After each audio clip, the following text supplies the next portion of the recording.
इस वक्त मैं नवनिर्वाचित जो नगर सेविका है यादव मैडम उनके निवास स्थान पे हूँ और उनके पति देव जो रोहित यादव जी जो सामाजिक कार्यकर्ता है वो हमारे साथ में हैं। बहुत बहुत आपको बधाई हो कि भाभी नगर सेविका बन गई है। सबसे पहले तो मैं सभी को कहूंगा, मेरे क्षेत्र की जनता को सभी को मेरा नमस्कार। प्रभाग 9 से जो है ताई चुन के आई है और काफी आपने जनता जनार्दन से वादे किए होंगे जी 5 साल में, क्या वो पूरे हो पाएंगे? निश्चित ही हमने जो वादे किए हैं लोगों से, हमारी पूरी कोशिश होगी हम चारों नगर सेवकों की कि हम चारों मिलकर पूरा क्षेत्र में जो कार्य बचे हुए हैं वो पूरे करना है। और न केवल कार्य, हमने अपने क्षेत्र को अपना परिवार माना है। ये बात बोलने में नहीं, मैं तो चाहता हूँ कि लोग मेरे संपर्क में आए। जैसे जैसे लोगों का फोन आ रहा है, उनके काम चालू कर दिया हमने करना, वैसे वैसे लोगों को पता चलेगा कि आपने सच में इस बार पूरे प्रभाग नंबर 9 ने 4 नगर सेवक चुना है। मैं अपनी तारीफ नहीं करूंगा, मैं चाहूंगा मेरी तारीफ मेरी जनता ने करना चाहिए अनुभव करने के बाद। चारों नगर सेवक जो है प्रभाग 9 से वो कांग्रेस के आए हैं चुन के, और ये जो प्रभाग 9 है ये पिछड़ा इलाका, यहाँ पे बहुत ज्यादा है, झोपड़पट्टी बहुत ज्यादा है। आपसे बहुत अपेक्षा है उनकी क्योंकि आपने वादे किए हैं उनसे। निश्चित ही यह जो इलाका है, इसकी जो प्रभाग नंबर 9 का कुछ इलाके ऐसे हैं जो बहुत पिछड़े हैं, विकास की गति में बहुत पिछड़ चुके हैं, क्योंकि वहां पर स्लम टाइप की ऐसी स्थिति है जहां पर रोड छोटे छोटे हैं, गटर लाइन की समस्या है, गटर लाइन बहुत पुरानी हो चुकी है, कई जगह कैमरा लगवाना है, कई जगह सरकारी वॉशरूम बनवाने हैं हमें, कई जगह लाइब्रेरी बंद पड़ी हुई है, कई मोहल्ला क्लिनिक खुलना है, ऐसे बहुत सारे मुद्दे आएंगे। पर मैं बताता हूँ, अगर हमारी इच्छा है, अगर हमारा विजन है काम करने का, तो हम चारों चारों मिलकर, हमारा फंड, हमारे आमदार साहब का फंड, सभी लोग मिलकर हम चाहेंगे कि इस क्षेत्र का सर्वांगीण विकास हो, हर तरीके से विकास हो। यहाँ जिम खुले, जो ग्रीन जिम है, यहाँ पर पार्क अच्छे होना चाहिए, यहाँ लाइब्रेरी अच्छी होना चाहिए, ऐसे कई मुद्दे। और इसके अलावा जब कोई आम आदमी, आम परिवार असहाय फील होता है दवाखाने में कि मेरा कोई नहीं है, मेरे पास पैसे नहीं है, दवाखाने में मैं क्या करूं, उनको कैसे और कैसे शासकीय योजना के मार्फत उनकी डॉक्यूमेंटेशन काम हम करके देंगे, ताकि उससे ये ना लगे कि प्रभाग में मैं अनाथ हूँ। जिसका कोई नहीं रहेगा उसके लिए हम चारों मिलकर खड़े रहेंगे। और विशेष तौर पे मैं कहता हूँ कि मैं 24/7 लिखा है, मैंने पेपर में ऐड डाली थी कि 24/7 खड़ा हूँ। मैं तो कहता हूँ, मुझे याद करिए, अगर 24/7 ना हो तो बोलना मुझे। हमारी पूरी कोशिश होगी कि 24/7 खड़े होकर हर उस व्यक्ति की मदद करे जो मेरे प्रभाग का नागरिक है। और मेरे प्रभाग से बाहर से भी कोई आएगा मेरे से मदद मांगने, तो प्रभाग का कोई बंधन नहीं कि मैं प्रभाग नंबर 9 में ही काम करूंगा। चाहे प्रभाग नंबर 1 की भी जनता आएंगी, उतनी ही ताकत से, उतनी ही मोहब्बत से, उतनी ही शिद्दत से हर काम करने की पूरी कोशिश करूंगा। यानी कोई भी प्रभाग का आदमी आए, आप विकास के लिए तत्पर हो। विकास हो, मेरी से मदद बनेंगी, उनको मैं मेंटल, फिजिकल, सोशल, जो भी मेंटल उनको लगेगा, मॉरल सपोर्ट से लेकर या रास्ता, तो रास्ता दिखाएंगे। और निश्चित ही हम उनके लिए लगना चाहिए कि एक माँ को लगना चाहिए कि उसने एक बेटे को चुना है, एक लड़के लोग हैं उनको लगना चाहिए उनको बड़ा भाई चुना है, बड़ों को लगना चाहिए उनको छोटा भाई को चुना है, एक बहन को लगना चाहिए उन्हें मेरे भाई को चुना है। तो ये जो रिश्ता है ना, मेरी इच्छा है कि ये जो हमारा प्रभाग नंबर 9 है, केवल प्रभाग नंबर 9 न रहे, ये रोहित यादव का परिवार बनाऊंगा। हर समाज, हर व्यक्ति, हर वर्ग से जुड़ने की कोशिश होगी और सभी के सुख दुख में साथी रहने की कोशिश करूंगा। और जो जो मेरे संपर्क में आएंगे कुछ चल के, उनके लिए पूरी ताकत से खड़ूंगा। और जहां मुझे मालूम पड़ेगा कि कोई व्यक्ति संबंध के अभाव में नहीं पहुंच पा रहा है, तो मैं खुद जाने की भी कोशिश करूंगा। नगर सेवक मतलब ऑफिस खोल के बैठना और नेतागिरी करना नहीं, आपके दरवाजे। अभी मैं 25,000 विजिटिंग कार्ड छपा रहा हूँ और मेरी कोशिश होगी कि 25,000 विजिटिंग कार्ड मैं जितनी ताकत से घूम घूम के एक एक घर से वोट मांगा हूँ, तो एक एक घर में अपना कार्ड सबमिट करूंगा। चाहे वो खलासी लाइन का एक कोंटा हो, वहां से शुरू होगा, चाहे दूसरा इंदौर का कोंटा हो, चाहे जरीबट का कोंटा हो, चाहे नई बस्ती का कोंटा हो, इसके अंदर में जितने इलाके आते हैं, जैसे मैं बता दूं, बड़े बड़े इलाके हैं, गड्डी उदाम हो गया, मोहन नगर हो गया, खलासी लाइन हो गया, टेंट लाइन हो गया, आपका पंजाबी लाइन हो गई, न्यू कॉलोनी हो गई, गोवा कॉलोनी हो गई, नई बस्ती, इंदौरा प्रॉपर, और बिजन बाग हो गया, मेको सभाग हो गया। ये इतने इलाके बाय हार्ट याद हो गए, क्योंकि हम घूम रहे थे। हमने सोचा था कि यहाँ विजन रेडी करेंगे हम। आपका लुम्बिनी नगर हो गया, आपके नजुल लेआउट हो गए, ऐसे मैं कई नाम ले नहीं पा रहा हूँ क्योंकि छोटे छोटे इलाके में बटे हुए हैं। इन सब क्षेत्रों में वापस घूमूंगा मैं और एक एक को काट दूंगा और मैं रिक्वेस्ट करूंगा कि प्लीज मुझे याद करो कि तुमको वो अनुभव दिलाऊंगा कि जब से नागपुर महानगर पालिका बैठी होंगी, मैं घमंड से नहीं बोल रहा हूँ, मैं बहुत विनम्रता से बोलता हूँ, एक ऐसा अनुभव कराऊंगा कि जिंदगी भर वो याद रखेंगे। सच में हमने पहली बार किसी को चुना है तो वैसा नगर सेवक चुना है, और करने की पूरी कोशिश क्यों रहेंगी। नगर सेवक बन के मेरी इच्छा ये नहीं थी कि मैं घर के सामने पट्टी लगाऊं नगर सेवक झाले, नहीं। नगर सेवक का मतलब ये था कि लोगों को अनुभव कराऊं कि नगर सेवक सिर्फ गटर लाइन के लिए नहीं रहेगा। गटर लाइन तो हम करेंगे ही, गटर लाइन के अलावा भी एक ऐसा व्यक्ति आपने चुना है जो भले ही एक है वो, पर आपके हर मुद्दे पे, हर कसौटी पे खड़े उतरने की कोशिश करूंगा। महानगर पालिका के जो स्कूलों का स्तर जो घसरा हुआ है, तो उसको बनाने का कैसे कोशिश करोगे आप? जब जैसे है कि हम प्रचार सभा में थे, प्रचार यात्रा में थे हम लोग, तो उस समय मेरी मिसेस से लोगों ने प्रश्न पूछा कि आपका विजन क्या है।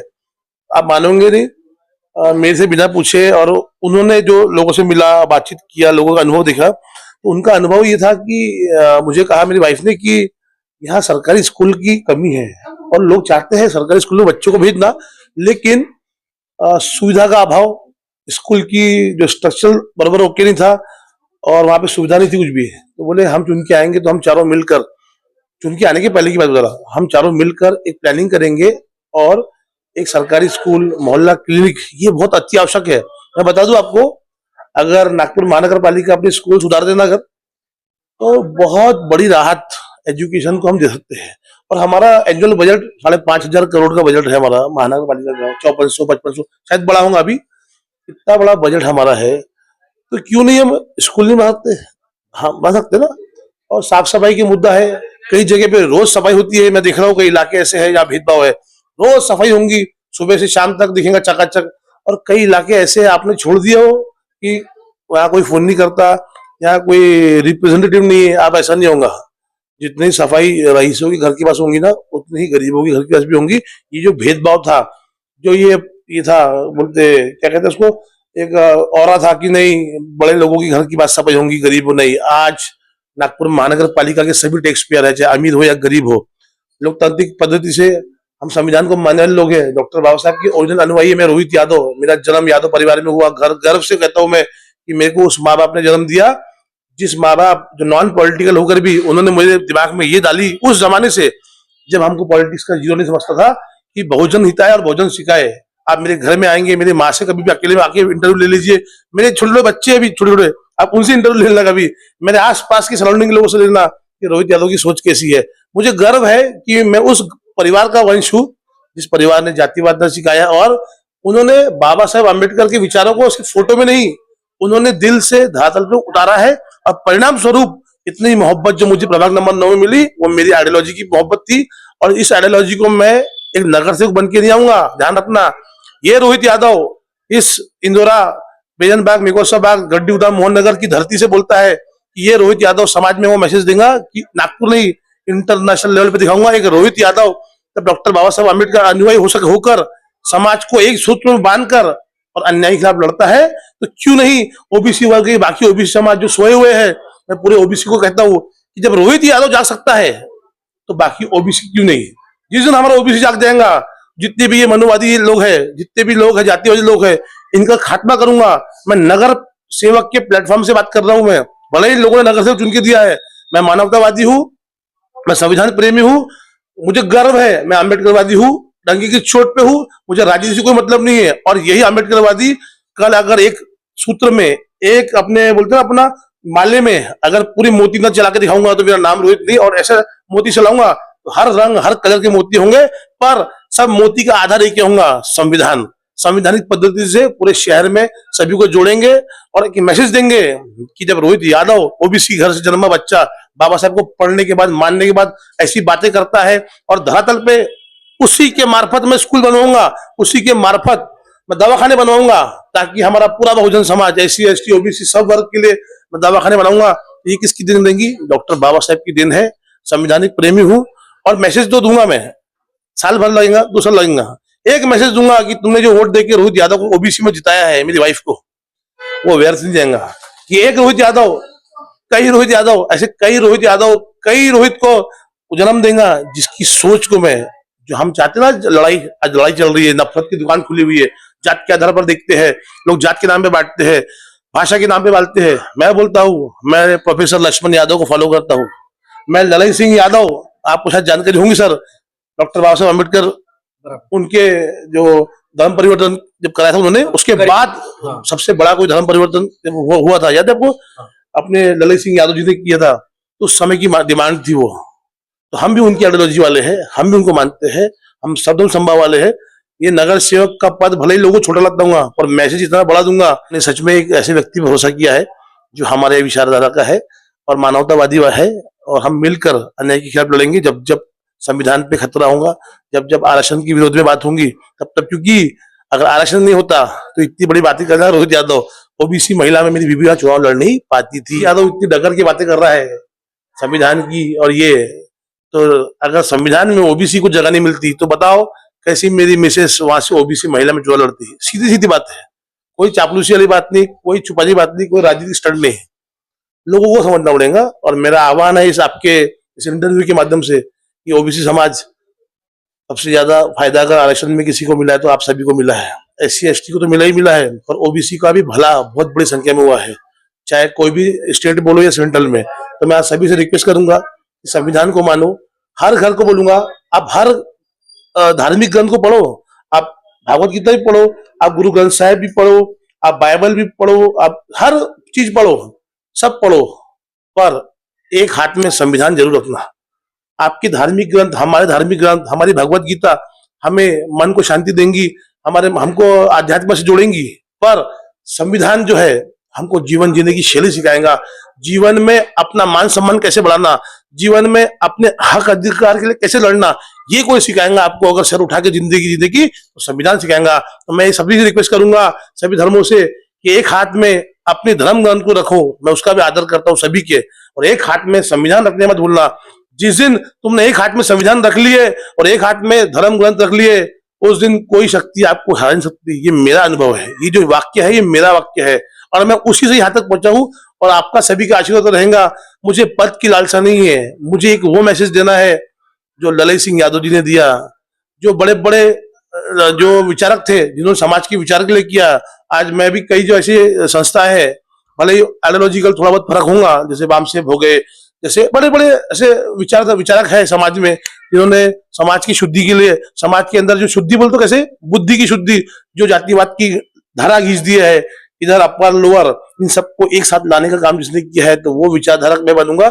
नगर सेवक पद की लालसा नहीं है भैया, ध्यान रखना। ये प्लेटफॉर्म मिला है और इस प्लेटफॉर्म के माध्यम से सामाजिक न्याय, सामाजिक व्यवस्था की बात करता है रोहित यादव, और सामाजिक न्याय, सामाजिक व्यवस्था के लिए जहां मेरी जरूरत पड़ेगी, डंकी की चोट पर लड़ूंगा, हर मुद्दे पे लड़ूंगा।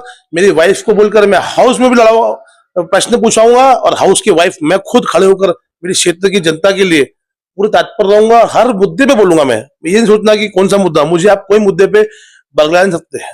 मेरी विचारधारा साफ है, स्पष्ट है, कैसे भी क्वेश्चन पूछे कोई, मैं जवाब देने को तैयार हूँ। रोहित भैया के जो मिसेस है वो नगर सेविका बनी है, लेकिन उनके मिसेस के पीछे रोहित भैया जैसी हमारे जो व्यक्तिमत्व है, जो संविधान के मार्ग से चलते हैं, वो जो भी काम करेंगे वो संविधान के मार्ग से करेंगे।